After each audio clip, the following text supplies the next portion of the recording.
Hey everybody, welcome. Let's get started this year with our first unit, Nationalism. And this Nationalism unit, we actually are going to break into two parts. Nationalism Part 1, the fiction of unity, and Nationalism Part 2, the unification of Italy and Germany. But for now, let's focus on Nationalism Part 1, the fiction of unity. And as we go through this unit, I want you to keep that phrase in the back of your mind, the fiction of unity. What is it about nationalism that we can say that it is a fiction of unity? It's something to think about. In class, we looked at a few questions. We had a productive discussion about how large numbers of humans organize themselves in groups, what certain factors encourage people to cooperate with each other. Why do large groups of people cooperate with each other? And membership of the group. We talked about the characteristics and factors of membership of the group. How do we know which people belong in the group and which people don't? Every time we have a new unit, we have something called the takeaway. And the takeaway, I basically provide you with all of the key terms and questions that you need to be able to know, the important stuff, right? And this could be anything from definitions of words, key questions, abstract thoughts, anything like that. This is the main points, basically, that you should be able to take away from the unit. So we have a few terms that we need to define for this unit. So you should be able to give the definition of the following concepts: Romanticism, nationalism, nation, state. When we put the two together, we get a nation-state. What does that mean? When we talk about liberalism and conservatism, we're talking about these within a classical context. So not modern American liberalism and conservatism, but classical liberalism and conservatism. You should be able to give a definition for what those things mean. And then, of course, we have the German word Realpolitik, but we'll talk about that more when we get to the unification of Germany. We also have a few questions, key questions that we should take away from this unit. Real communities and imagined communities. What are these things, and what's the difference between a real community and an imagined community? And we'll talk about that in just a second. Nationality itself is an imagined community, but why? Why is nationality an imagined community? You should be able to answer that accurately. Nationalism.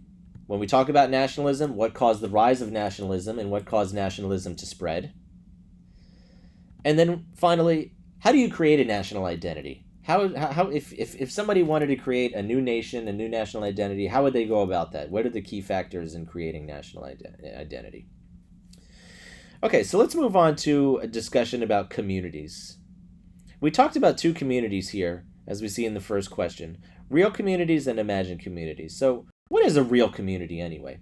Well, a real community is a group of people who share physical experiences or relationships, right?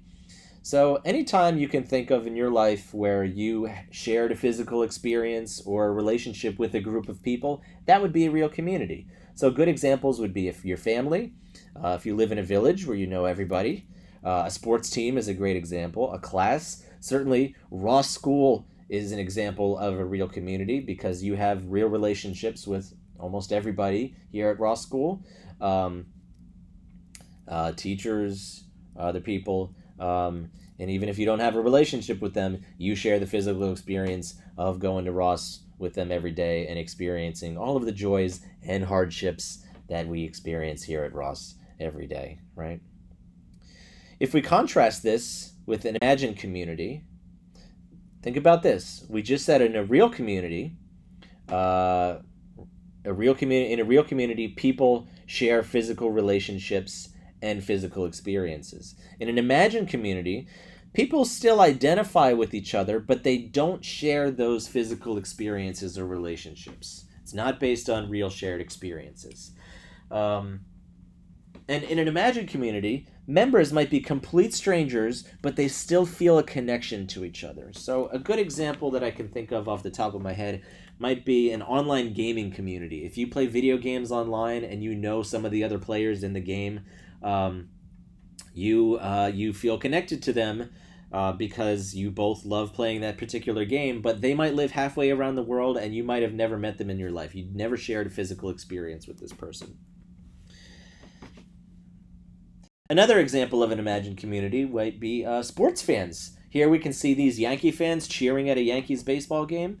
But as you can see in the picture, all of these people, are they related to each other? Do they look similar? No, they don't. They're all of different races, ages, genders, backgrounds. They've all had different life experiences. And even though they don't share a physical relationship or physical experiences with each other, they still feel a connection with each other because all of them love the Yankees and they like Yankees baseball, and that causes them to feel a connection with each other.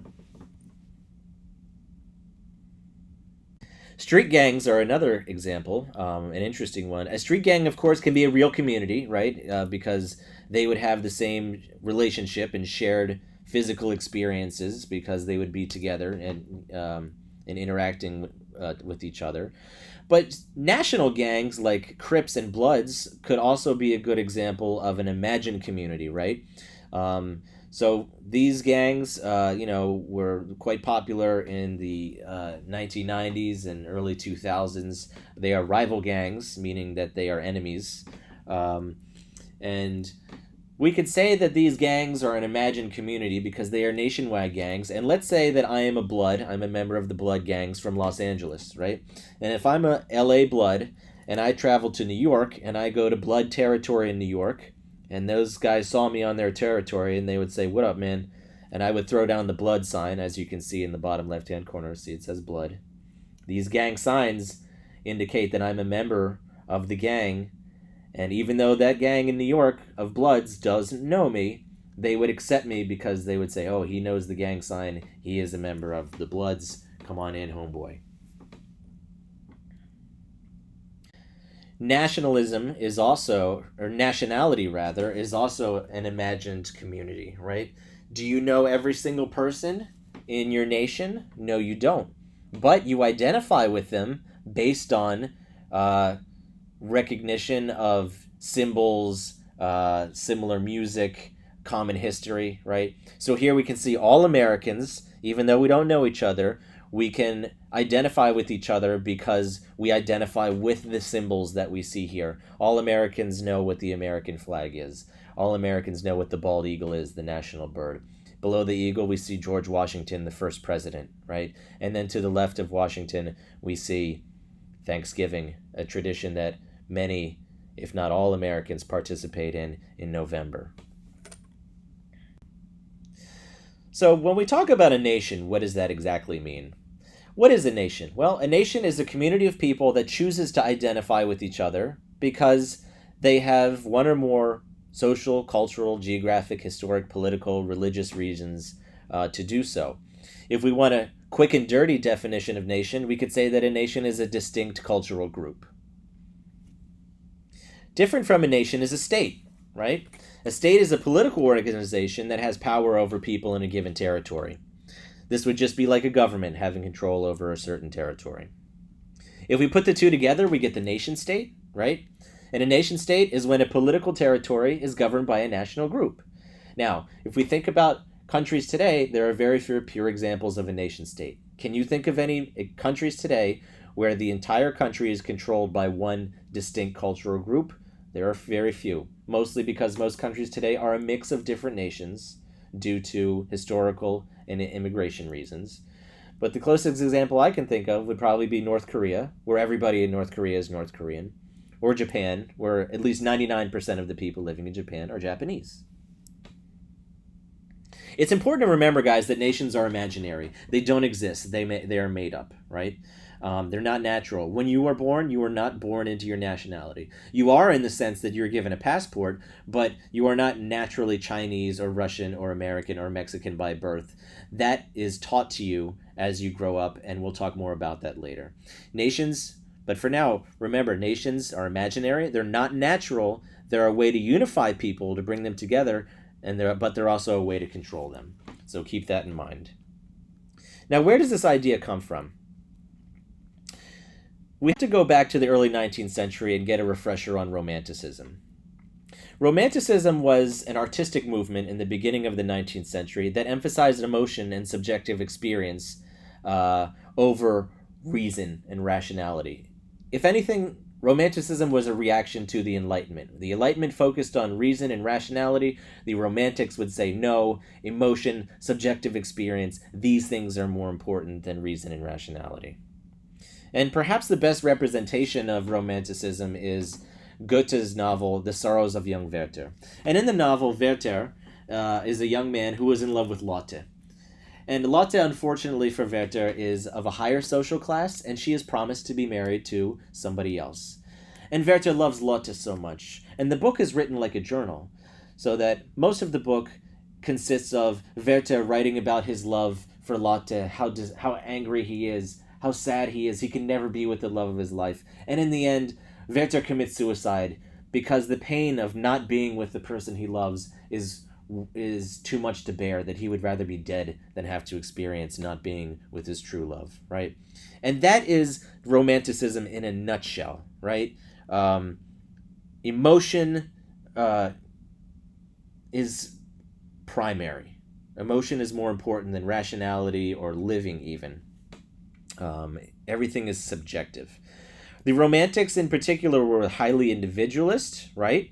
There was a focus on people and groups of people being unique, right? So if we think about the idea of a nation as a distinct, unique cultural group, it really has its roots in Romanticism in the sense that it's highly individualist and, of course, the idea that the national group is somehow special and unique and different from everybody else. That is very, it has its roots in individualism of Romanticism. And, of course, it's a challenge to the traditional European social and political systems. As you know, if we think about Europe in the early 1800s, it's a very structured and hierarchical society. Most countries are monarchies, and this means that there is an upper class, an aristocracy, and then there's most other people who are peasants, and there's no social mobility. Chances are, if you are born a peasant, your children and your grandchildren and your great-grandchildren are going to be a peasant.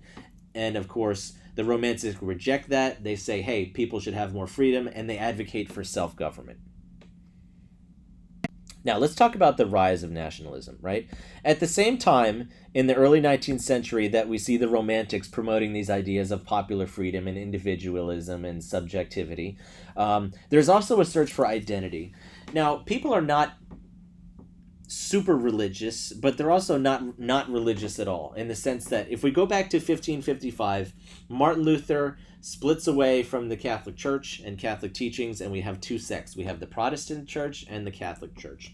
Religion is still going to be important for people in the 19th century, but after the Enlightenment, with the rise of reason and rationality, religion is not going to be as important for people, right? So people are still going to say, hey, yes, I'm Christian, but they are also searching for some other type of identity. If we went back 500 years and picked some guy off the street and said, hey, who are you? He would say, I'm Christian more than anything else. But if we go back 100 years, we're going to get a different answer, because people would say, yeah, I'm Christian, but I'm also something else. When you remove something that's a large component of somebody's identity, then that has to be replaced with something else, because humans are always in search of an identity, right? So we have a new search for identity. We also have the Industrial Revolution, right?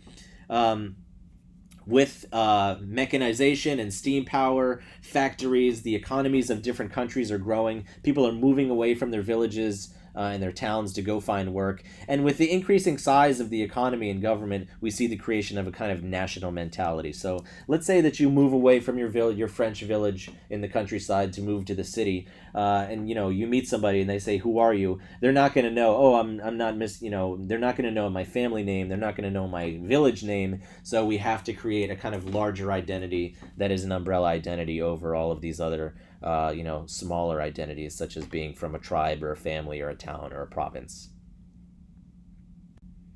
Okay, let's talk about the rise of nationalism. We'll talk about the different national revolutions, and we'll start with the American Revolution.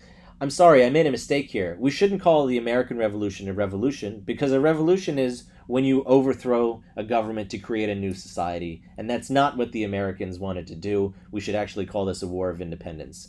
But we can say that it's instrumental or very important to the rise of nationalism, because think about this. The Americans this is a unique case in history in the sense that here you have a group that are part of an empire that overthrows successfully the empire and becomes independent. Before, if you ask people in the colonies who they were, they would say, well, we're British subjects because we're part of the British Empire. Well, now they've gotten rid of the British Empire. Ask those people again, who are they? Who are you now? Well, we don't know. Guess what? You have to create a new identity. So the British colonies, they successfully secede or remove themselves from the British Empire. They break away from the British Empire. And now we have a new political entity, which is a state, but we don't have an identity, so we have to create an identity. The French Revolution, it was a revolution, and it was inspired by the American Revolution, but for different reasons. Remember, the conditions in France were not good, and the revolutionaries wanted to overthrow the monarchy and create a new society that was more democratic. In order for the revolutionaries to gain support of the people, the French people, they had to promote a certain identity. They had to promote this identity of Frenchness in order to gain support against the monarchy. So, for example, you, people of France, we are all French people together because we speak the same language and we have the same history, and that's why you should support us in overthrowing the king and queen, right? Because they also believed in self-government. If you need to get popular support, if you are going to run a democracy, the support of the people, and in order to do that, you want to make the people feel unified, and you can do that by creating a common language, common ideas, common culture, and common symbols. As you know, the French Revolution was successful in overthrowing the king, and news of the French Revolution spread throughout the world in the early 1800s. That's the 19th century. At the same time that we got the French Revolution is successful, the American War of Independence is successful, Spain is weak. So these revolutionary ideas of nationalism are spread to mainly the Americas, Central and South America. We could see Argentina, Mexico, Colombia. These countries overthrow Spanish rule. Haiti overthrows French rule to become independent. So nationalism is spreading very quickly at this time. Let's give a definition for nationalism, right? Nationalism, we could say, is a political ideology that says a distinct cultural group, a nation, should have its own political territory, which is a state. So basically the idea that a distinct cultural group should have its own country. Nationalism, the foundation of nationalism is, of course, you have to have a common language, symbols, flags, traditions, historical myths. All of these things are used to unify people, to get people to work together for a common cause, right? And the ideology of nationalism spreads so quickly across Europe in the early 19th century because of print media. And improved communication networks. This is a time when more and more people know how to read and write, and of course, it's cheaper and more efficient to produce newspapers and books, and when you have lots of people who can read and write, and cheap books and newspapers, ideas are going to spread very quickly. So in the early 1900s, early to mid 1900s, and even the 19th century, the entire 1800s, we see the ideology of nationalism spreading very quickly throughout the different countries of Europe and empires of the world as well. Now, just as an example, let's say that I wanted to create a national identity. How would I go about doing that? How do you create a national identity? Well, first and foremost, you have to create a common standardized language. You have to create a language that everybody together can speak and understand in both speaking and writing, right? Because people have a difficult time associating and communicating with each other if they speak different languages, as you know. I would also create national symbols and songs in order to show that these things represent the people, right? The song might represent the spirit and the character of the people, and a symbol might represent the people themselves, and you tell the people, hey, these songs and these symbols represent you as a nation, right? I would also create historical myths and holidays. Keep in mind, guys, a lot of these things are made up. They're invented, right? I would go back in history and say, well, X, Y, and Z things happen, and that proves why we are a special people. That makes us better than everybody else. This is why we are unique, right? And create holidays, too. I would also promote a distinct national character, right? We like to think of stereotypes nowadays for certain nations, but in fact, historically, many nationalists of different countries would use these stereotypes to prove that they were, quote unquote, prove that they were indeed special and unique groups. So, for example, Germans, a common stereotype for Germans, Germanness. Germans, are tend to be thought of as hardworking, always on time, very efficient. And indeed, the German nationalists they promoted that. They said, yes, Germans, we are special because we're hardworking, we're efficient, we're on time, we're good engineers, and so on. Or Americans, we like to think of ourselves as independent and freedom loving. And you sell that to people, you sell that to the nation, and say, yes, you are freedom and independent loving, therefore you are an American. But perhaps most important is education, right? The foundation of national identity is education, because as we said before, nationality is not natural, right? It's created. You are not born into your nationality. It's something that is taught to you by society, by school, by your family, by your friends. So, of course, that means that if you are going to create a national identity, it all starts with the kids. Education. You are taught a common standardized language. You are taught that the songs and the flags that represent your country. You're taught the historical myths and holidays and what you're supposed to do on those holidays.